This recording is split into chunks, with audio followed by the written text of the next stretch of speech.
Para entendermos a filosofia marxista, precisamos entender a dialética de Hegel. E para entender a dialética de Hegel, imaginemos que um pai e uma mãe observam de longe o seu filho correndo desgovernadamente pelo quintal de casa. A criança, de tanto correr, acaba tropeçando e rala o joelho ao cair no chão. A mãe logo fica preocupada. Precisamos ajudá-lo. Mas o pai responde: acalme-se, está tudo bem. É através desse joelho ralado que o nosso filho irá aprender, amadurecer e se tornar uma pessoa melhor. Por mais misteriosa que pareça, a dialética para os gregos, e sobretudo para Platão e Aristóteles, ela tem originalmente a ver com a realidade de duas pessoas que dialogam entre si. É a confrontação entre ideias opostas, sem que a princípio se tenha uma conclusão, que estavam tentando entrar em acordo, que estavam tentando descobrir alguma verdade nova. Agora, a dialética para Hegel, ela não exclui esse sentido grego, mas ela expande o sentido da dialética grega para o domínio da história. Então, Hegel ele vai entender não só que o pensamento humano, por meio da filosofia, funciona de maneira dialética, mas não só. Ele vai entender que a própria história funciona de maneira dialética.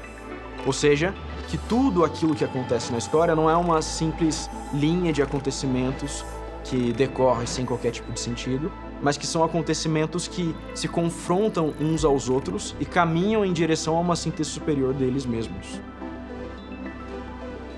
Esses dois opostos, o prazer da brincadeira inconsequente e a dor do machucado, se chocam, gerando um indivíduo mais maduro e responsável, como se espera de alguém que deixa a infância para a fase adulta.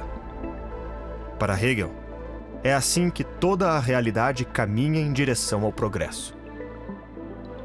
O movimento ao qual Hegel pertence é chamado de idealismo alemão, pelo fato de que Hegel pensava toda a existência da matéria, do mundo, de tudo quanto existe, como sendo manifestação de um espírito ideal, de uma ideia, que seria o próprio Deus, de uma ideia com I maiúsculo, da mente divina.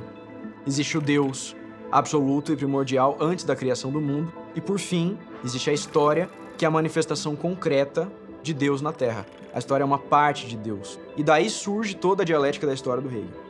Então, quando você entende a dialética da história assim, você compreende que a passagem por vários momentos de erro, de caos e de mal, portanto, vão dar num momento posterior que depois vai ser o próprio bem. Marx foi fortemente influenciado pela filosofia de Hegel, mas formula uma dialética que vira a hegeliana do avesso. Hegel era um idealista, pois acreditava que o mundo vinha de uma ideia original, ou seja, de Deus. Karl Marx era um materialista, portanto não acreditava em um criador, e muito menos que o mundo obedecia às vontades de um espírito. Muito pelo contrário. A matéria, aquilo que podemos enxergar, tocar e experimentar através dos nossos sentidos, é tudo o que existe na realidade. Se Hegel já entendia a história funcionando de maneira dialética, mas como manifestação do espírito absoluto, Marx vai continuar entendendo a história de maneira dialética, mas como funcionando só no domínio da pura matéria. E aí ele vai entender, então, como sendo a dialética da história o que se chama de luta de classes. Porque quando você reduz a história à sua dimensão material, tudo aquilo que resta é a dimensão material também do homem. E a dimensão material da sociedade são as suas classes sociais e econômicas.